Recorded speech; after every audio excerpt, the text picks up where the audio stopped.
47% of women aged 28 to 35 admit they're sexually attracted to men at least 10 years older. But here's what will shock you. It has nothing to do with what you think. Scientists recently discovered something about the female brain that explains why a successful 30-year-old woman would rather sleep with a 45-year-old man than someone her own age. And when you understand the psychology, you'll realize this isn't a trend. This is hardwired biology meeting modern reality. If you're a guy in your 20s or early 30s, wondering why women your age keep friend-zoning you while dating older men, pay attention. If you're a woman who's felt this attraction and wondered if something's wrong with you, keep watching, because what I'm about to explain will make you see relationships completely differently. The uncomfortable truth is this: male and female brains don't mature at the same rate. Not even close. A 30-year-old woman and a 30-year-old man are not psychological equals. They're not even in the same developmental stage. Her prefrontal cortex, the part of the brain responsible for emotional intelligence, has been fully active for years. His is still catching up. This isn't opinion. This is neuroscience. Women hit emotional maturity around age 25. Men don't reach that same level until their late 30s or early 40s. That's a 15-year gap. So when a 30-year-old woman dates a 30-year-old man, she's essentially dealing with someone who's emotionally 15 years behind her. But when she dates a 45-year-old man, she finally meets someone at her level. Someone who can actually match her. Emotional intelligence. Think about what women complain about when they date men their own age. Can't communicate feelings. Afraid of commitment. Plays video games for 6 hours daily. Doesn't know what he wants. Can't handle conflict without shutting down. These aren't random complaints. These are symptoms of incomplete emotional development. The male brain literally hasn't finished the work yet. Now add evolutionary psychology to this mix, and it gets even more interesting. For hundreds of thousands of years, women's survival depended on choosing the right mate. One wrong choice could mean starvation, danger, or her children dying. So female brains evolved an incredibly sophisticated filtering system. They became expert at detecting which men could actually provide and protect versus which men were just talking big. What signals did her brain learn to trust? Age, experience, proven resources, social status. A 25-year-old hunter might claim he's skilled, but a 40-year-old hunter has decades of successful kills to prove it. In modern terms, a young guy might promise he'll be successful someday, but an older man has already built his career, his savings, his reputation. Her subconscious brain trusts evidence over promises. But here's where it gets controversial. Women are biologically programmed for something called hypergamy. This means they're attracted to men who are equal or higher in status, resources, and capability. Feminists hate this concept. Traditionalists love it. But psychology doesn't care about politics. The data is clear across every culture studied. Women consistently prefer partners who match or exceed their own status. Here's the modern problem. A successful 30-year-old woman has spent a decade building her career. She has her own apartment, her own money, her own life. She's accomplished. Now she wants a partner who's at least at her level. But most 30-year-old men haven't gotten there yet. They're still grinding, still figuring it out, still living with roommates, or buried in debt. They have potential, but not achievement. Meanwhile, a 45-year-old man is established. He's already climbed the mountain she's currently climbing. He owns property. He has investments. He's financially stable. He can match her ambition and success in ways younger men simply cannot yet. This isn't about her being a gold digger. This is about her wanting an actual equal partner. Then there's the confidence factor, and this is huge. Real confidence doesn't come from ego. It comes from experience, from having failed and recovered, from knowing yourself deeply. Younger men often display fake confidence, loud, aggressive, compensating for insecurity. Older men who've done the internal work carry themselves differently. They don't need to prove anything. They're comfortable with silence. They can admit when they're wrong. They don't feel threatened by a woman's success. This kind of authentic confidence is magnetic. It shows up in how he handles conflict. A younger guy gets defensive and shuts down. An older man stays calm and works through it. A younger guy needs constant validation. An older man is secure enough to give validation instead. These aren't small differences. These are fundamental differences in how they show up in relationships. Modern society has created another massive problem: extended adolescence in men. 3 generations ago, men were fully adult by career, family, responsibilities.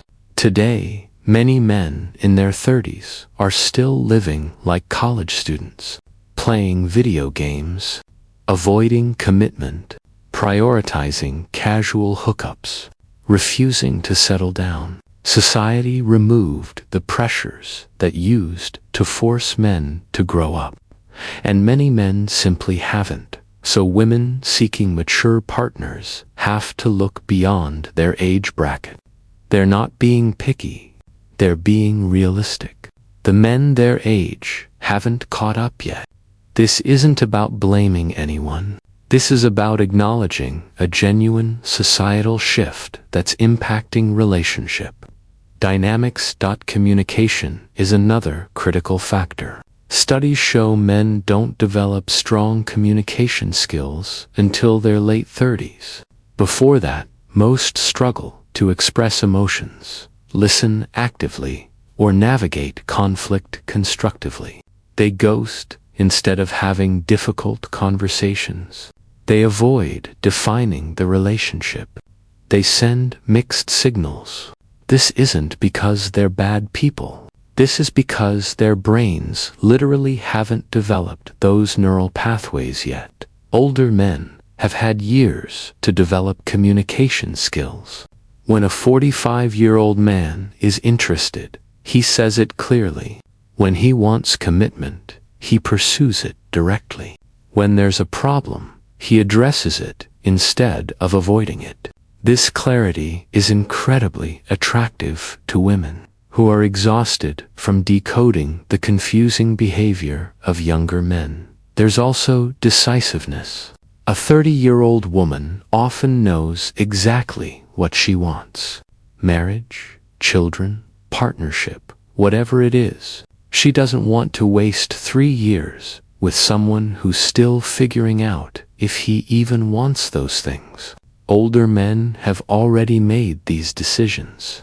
They know if they want more kids. They know if they're ready for marriage. They're not going to string her along while they decide. This eliminates years of uncertainty. But we have to talk about the dark side, because not every age gap relationship is healthy. There's a massive difference between a mature man who respects his partner as an equal and a predatory man who targets younger women because they're easier to manipulate. Red flags include isolation from friends and family, financial control, constantly reminding her she's young or inexperienced, making all decisions, or having a pattern of only dating much younger women. The power dynamic requires constant awareness. In healthy, age gap relationships, both people respect each other as equals despite the age difference. In toxic ones, the older partner uses age and experience as weapons. Women need to watch for men who seem to prefer younger partners, specifically because women their own age won't tolerate their problematic behavior. Society judges these relationships harshly. Women face accusations of having daddy issues or being gold diggers. Men face accusations of being predatory or having a midlife crisis. But here's what's interesting. Most of this judgment comes from people who are either jealous or uncomfortable with women exercising power in their romantic choices. There's a glaring double standard too. Older man with younger woman, he's winning. Older woman with younger man, she's desperate. This reveals society's deep discomfort with female sexuality and aging. The psychology isn't about the relationships. It's about cultural anxiety around women having choices. From a pure compatibility standpoint, age gaps can create fascinating dynamics. Different life experiences, different perspectives, different generational viewpoints. These differences can be incredibly enriching when both partners approach them with curiosity. Different music, different cultural references, different problem-solving approaches. This can make the relationship more engaging than same-age couples who've experienced everything identically. Let's address money directly, because everyone's thinking it. Financial stability matters. A 30-year-old woman who's built her career understands this. She's not looking for someone to support her. She wants a partner who won't be a financial disaster. Older men statistically have savings, investments, property, retirement plans. This isn't about being a gold digger. This is about wanting a partner who has his life together. Physical attraction is real too.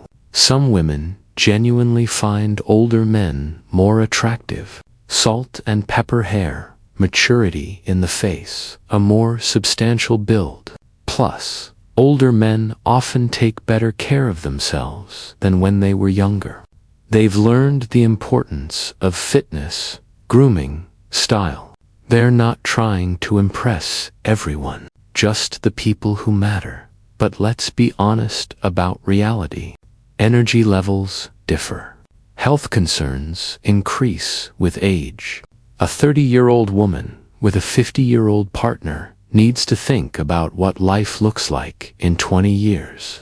These aren't reasons to avoid the relationship, but they require honest conversation. Here's the bottom line. Evolution wired women to value stability and proven capability. Neuroscience created genuine maturity gaps between same-age men and women. Modern society extended male adolescence. Older men typically have better emotional intelligence, communication skills, financial stability, and authentic confidence. Life experience matters. Decisiveness matters. Being an actual adult matters. But every woman is different. Some connect with older men for deeply personal reasons that have nothing to do with these patterns. Psychology explains the trends, but doesn't determine individual choices. The real question isn't why this happens. The question is, why does it make people so uncomfortable? Maybe that discomfort reveals more about society's issues than about these relationships. Women are making informed choices based on what they actually experience in dating. Maybe instead of judging them, we should ask why so many men their age haven't stepped up yet.